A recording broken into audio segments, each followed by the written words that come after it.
Gandang araw po sa inyong lahat at for clarificatory lang po, totoo naman po na noong pong 2010 up to 2020 po, nung ako po ay nakulong, totoo naman po na marami pong ikinaso sa akin, marami pong nag-file ng kaso sa akin. Totoo po yun. Marami pong ikinaso sa akin, especially po dyan sa Caloocan, Pasay, Makati, Baguio, at Quezon City, at Manila. Samot-saring kaso po. Opo. At yan nga po. So, for clarificatory lang po, totoo naman po yun na kung saan ako po ay nakasuhan ng anti-alias law. Kinasuhan din po nila ako ng illegal use of passport, kung ano-ano po, samot-sari pong kaso. Pero for clarificatory po, andyan, ipakikita ko po lahat yon.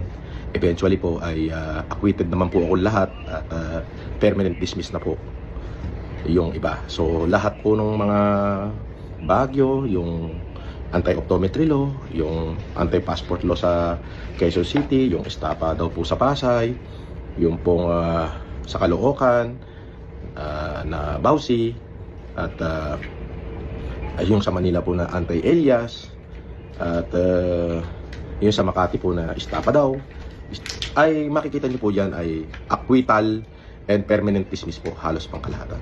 Kayo na ho lang po ang bahalang humusga. At maraming salamat po. Ito pong video na to ay for clarificatory lang po para doon sa mga supporter ko, at para na din po doon sa mga hindi supporter na baka nag-iisip sila na akong araw po ay maraming kaso po. Salamat po at mabuhay po kayo. Ako, nandito. Meron. Si Junjun, nandito kami sa MATC, Metropolitan Trial Court, Branch 137, Quezon City.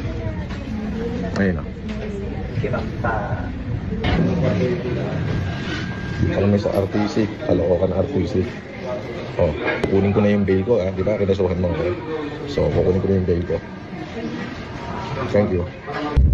At nakuha ko na nga po ang cheque ng RTC branch ng Regional Trial Court ng Caloocan. Ayan, makikita nyo po. Ito yung bail ko. Oh, ito na yung bail ko. Nakuha ko na. Oh, ayan oh. Sa Caloocan yan, oh. Ayan, basahin nyo, Caloocan RTC. Oh, di ba? Ito, nakuha ko na yung bail ko. Oh, nakakuha na namin yung mga bail sa Pasay. Yan yung estapa daw. O tapos, ano yun acquitted.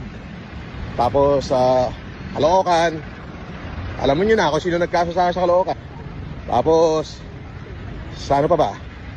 Sa Manila. At saka sa, ano pa ba? Eto, sa Quezon City. O, makikita nyo, dito ako sa Quezon City. Nakuha ko na yung bail ko. O doon naman sa kinaso sa akin na anti-passport law o illegal use of passport daw, o basta ganun, kaya peke daw yung passport ko, acquitted. Di ibig sabihin tunay yung passport ko, di ba? Ayun, ipopost ko lahat yan.